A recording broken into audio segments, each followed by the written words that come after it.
Good morning and welcome to the Financial Optimist. And today we're asking the question, is AI taking our jobs away? Well, let's find out.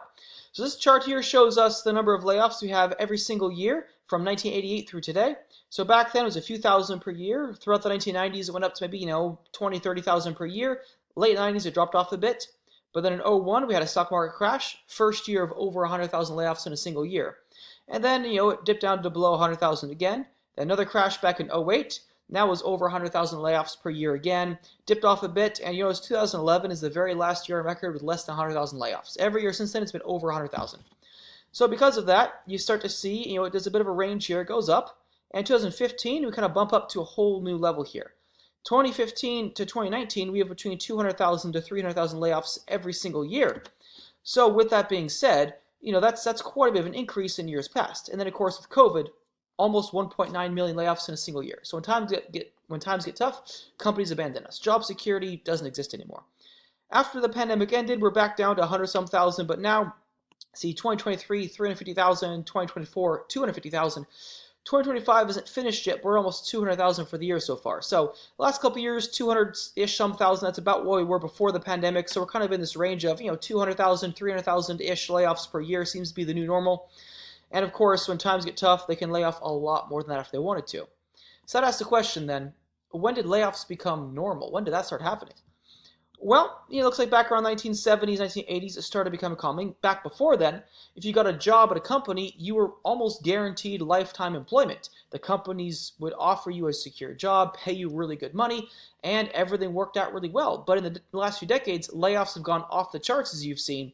So job security doesn't really exist anymore. You can have a good job, but the company might lay you off anyways. And so with that said, let's also look at the total employment numbers. Back in 2004 was 144 million total employed people. Then in the '08 recession, it dipped off. And then you see in 2014 is back at 150 million. And then we had a bit of a drop off during the COVID pandemic. And now in 2024, it's 170 million. So despite the layoffs, there are more jobs being created than destroyed. The total number of jobs is increasing as the population increases. However, the jobs being laid off tend to be the higher paying jobs, and the new jobs created tend to be the low paying jobs. And that right there is a problem. Yes, you can find a job. If you want to get a job at a fast food restaurant earning minimum wage, you can get that kind of a job. But a job that pays a decent salary, those are hard to come by. And this chart is projecting some very small job growth over the next 10 years, about 5 million more jobs added. And so you see how it's like, yeah, there's jobs out there, but they don't really pay the most. And when it comes to the reasons why jobs are being taken away, of course, the news media all says is AI taking this, AI taking that. Well, for this year, the actual number of jobs lost to AI is about 17,000 jobs. And if you recall, we were at nearly 200,000 jobs laid off in total, which means AI is only responsible for about 10% of the total layoffs for the entire year. The other 90% are due to a variety of other reasons. So with that being said, AI isn't really coming for a job this year. For these 17,000 people, it certainly did, but the concern is more so future years. What about next year, the year after that, the year after that? AI is getting smarter and smarter every year, so in maybe 5 years from now, we could have a lot of mass layoffs due to AI, but for right now, the layoffs are happening for other reasons.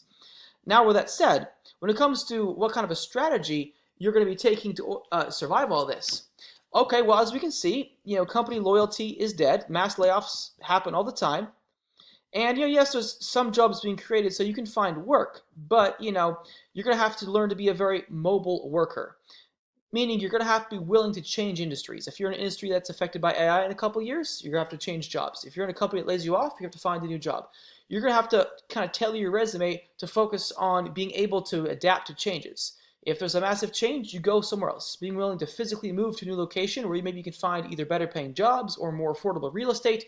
If you're willing to change industries, you're willing to change companies, learning to be adaptable and changeable, that is how you survive these types of economic downturns. So if you're someone that's very flexible, you'll do fine. But if you're someone that's very rigid in your thinking, like there's an old stereotype that the old boomers, once they learn something once, they never change their mind. Well, the problem with that mentality is things change a lot in the job market. So if you're stuck using the same strategy from years ago, it may have worked back then, but doesn't work now. So you do have to learn to adapt to future changes if you want to survive these types of mass layoffs and do just fine. If you have any questions, go ahead and drop below in the comment section. Otherwise, have a nice day.